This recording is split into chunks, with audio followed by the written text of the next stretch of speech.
I'm interested in dreams and nightmares because I'm one of those people that has nightmares all the time, especially when I'm writing. So I find like if you're, at least for me, if I'm really being creative with something, I'll have more nightmares. When I'm writing a book, I usually have a bad dream every night, for the whole time. So it's like 3 months of nightmares, which is tiresome. I have to say, when I first started working with Tom, the number one thing I first felt was disappointment.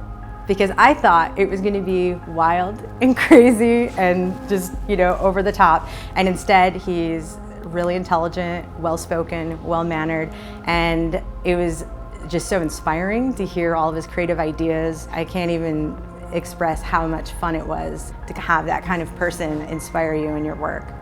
Sometimes he would just call and say, I was thinking about it, and throw out something completely different than what I was doing, and I would, take it and consider it and be like, wow, that actually would really work here. It was kind of a funny process for writing all of the battle scenes. I would usually write a scene. I'd have an idea of what I wanted, and I'd write a scene. I would show it to Tom, and he would read it, and he would be like, oh yeah, I love this.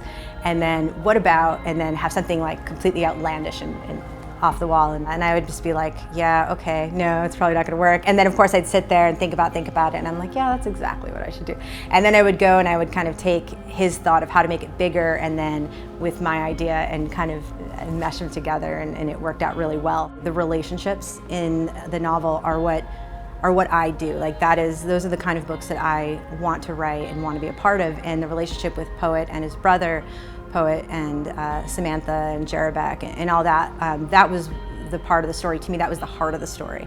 And so even though I loved writing, the dream world and everything like that, I thought it told a really good story about, human connections and finding yourself. I think when people read Poet Anderson, one of the things I would like them to take from it is they feel like they've been on a journey, like they've been on an adventure. So yes, you're going to see Poet find himself and come into his powers, sort of thing. But I want the reader to feel like they were with him in the beginning, and where he ends up is where they ended up, and feel somewhat transforms themselves from the experience.